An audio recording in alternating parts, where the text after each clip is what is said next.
Well, election day came and went, and to no surprise, at the time of this recording, it's still unclear who is going to be running the United States of America come January 20th, 2021. It seems Democratic nominee and former Vice President Joe Biden is going to be the likely winner, with 264 electoral votes and a lead, albeit not much of one, in Nevada, which would guarantee him the 270 electoral votes needed to officially win the election. However, as we know, President Donald Trump isn't going down without a fight, and he's definitely fighting, with concerns of fraudulent mail-in votes, as well as illegally counting ballots past deadlines. To no surprise, the Trump campaign has launched multiple lawsuits across a handful of states. And even though he's one of the most powerful men in the country currently, can he legally do that? Today on Life's Biggest Questions, we're asking, can President Trump sue to stop the vote counting? How's it going, guys? Welcome back to LBQ. I'm your host, Jared Bronstein, and today we're going to try to answer a question a lot of Americans, and likely people all over the world, have. With the way the election has gone, tensions are high, people are waiting to see how it all shakes out, but it seems the answer we're all waiting on may be much further away than we originally thought. Stick around to the end of this one for some bonus content, but for now, let's get into it. So as of this recording, Biden has been awarded Michigan, and although he is trailing in Pennsylvania and Georgia,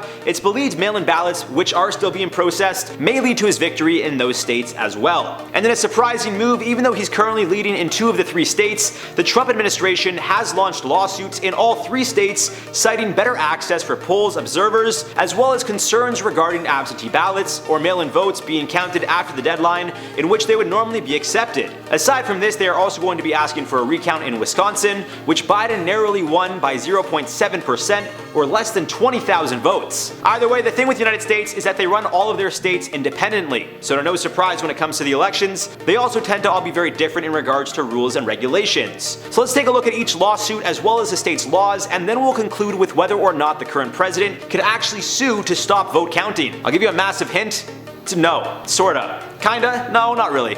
Just stick around, you'll find out. But it really is not that simple as yes or no, as his campaign may legitimately have reason to take things to the Supreme Court. Starting with Pennsylvania, this one hits home for me. Spending a lot of my youth in Philadelphia, I've always considered the state as second home to me. And although the state was flipped in 2016, going from Democratic to Republican, it seems this year the flip may happen once again, with the Democrats taking the state of Pennsylvania. Keywords being may happen, as currently the Republicans have a 2-point lead, and there's a strong belief they may be able to retain the state. However, as we know, this year's voter turnout has been like no other, breaking records dating back to the early 1900s. On top of this, we're also dealing with a pandemic, so to no surprise, there has not only been a large increase of votes in general, but specifically mail-in voting. And because of this, it seems when all is said and done, Biden may be able to reclaim Pennsylvania as a blue state once again. However, Trump's administration has a few issues with how the state has been going about their business. For starters, they called for a temporary halt of counting votes in both Michigan and Pennsylvania, claiming they would like meaningful access to numerous locations so they can review both processed and open votes. More specifically, in Pennsylvania, mail-in votes, which are believed to be somewhere around 3.1 million, are allowed to be counted until Friday, November 6th, so long as they are postmarked for November 3rd. The Trump campaign took this decision to the US Supreme Court, trying to appeal the ruling in which the ballots would be accepted up to 3 days after the election, so long as they were dated on or before the 3rd of November. The decision was made in September, as the Supreme Court of Pennsylvania cited that given the likely number of voters who will choose to do so by the mail, given our abnormal circumstances of the pandemic, that they would allow an extension of counting votes. The US Supreme Court declined to rush a decision. However, Pennsylvania election officials have agreed to store the late arriving ballots separate from the rest should the High Court decide following the election that they will not count the votes. However, Pennsylvania Attorney General Josh Shapiro told CNN the lawsuit was, and I quote, more a political document than a legal document. There is transparency in this process. The counting has been going on, there are observers observing this counting, and the counting will continue. It seems Shapiro's focus is more so on the claims that the Republican Party is concerned they haven't been given proper access to oversee the count. However, a judge in Philadelphia dismissed the notion, claiming poll observers are there to observe, not audit. In regards to Michigan, as per the Associated Press,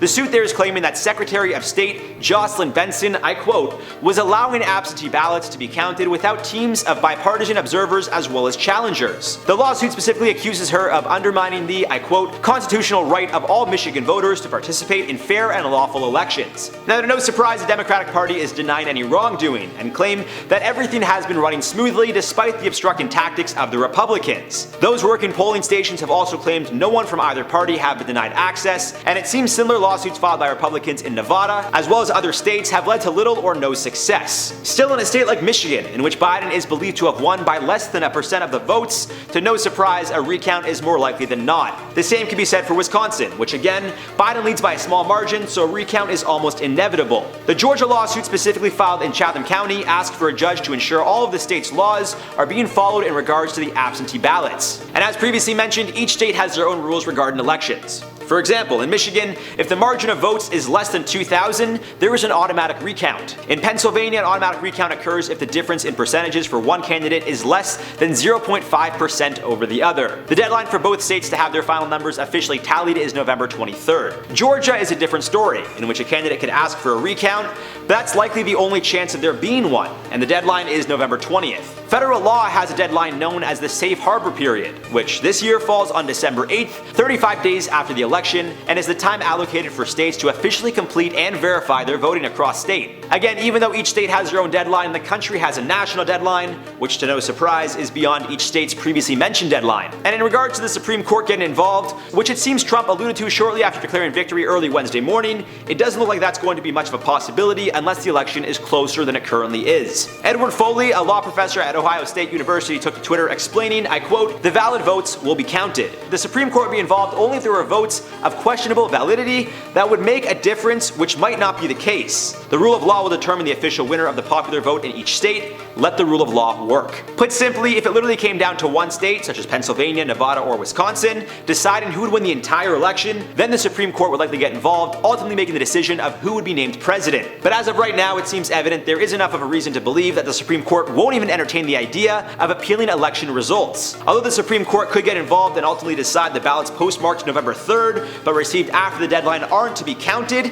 it seems that one decision alone wouldn't change the outcome of the election should everything go as it seems they will. But as we've seen, especially this year alone, really anything is possible, so we may have to just wait and see. Now, in regards to the president filing lawsuits to stop counting votes altogether, it seems that's just not possible. It may be possible for him to sue his way to victory, say if the late absentee ballots in Pennsylvania aren't counted and he's able to win some states either due to a recount or projections being incorrect. But when it comes to the law, it seems Trump and the Republican parties trying to file suits, well, they don't have much to go off of. Using Nevada, for example, in which Republicans tried filing a suit demanding they have more access to oversee, or as they put it, have meaningful access to review open ballots, a judge dismissed it. The judge deemed campaign officials with Trump, I quote, "seem to request unlimited access to all areas of the ballot counting area and observation of all information involved in the ballot counting process," but cited this was more than state law required, and allowing this would just slow down the entire process. Now, with that being said, as I was writing this video, Philadelphia specifically halted counting votes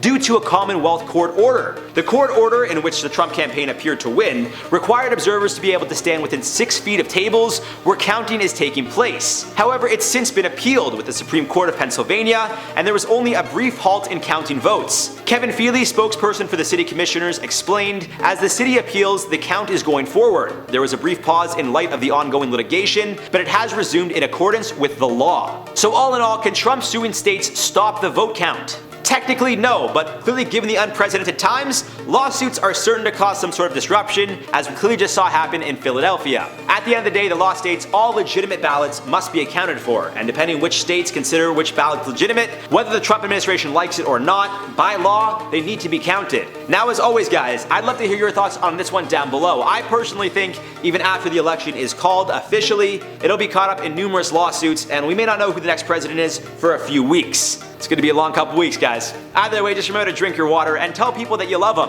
Regardless of who ends up winning, just remember, America first, political party second. For now, let's do some comment replies from the video, what if Donald Trump was president for 20 years? Gunner fan number 1 said, "Everyone is laughing at the US comedy show." I mean, not everyone. Like, I'm not. Like, I'm laughing at how we got these two guys in charge of the parties, but I'm half American. Like, I want to live there, at some point. Like, I kind of want the country to be strong and, and good. Unbaked Neptune said dictator. That'd be one of the options, but I did a whole video explaining how, unprecedented time can go to world war and people vote him in again, and there's ways.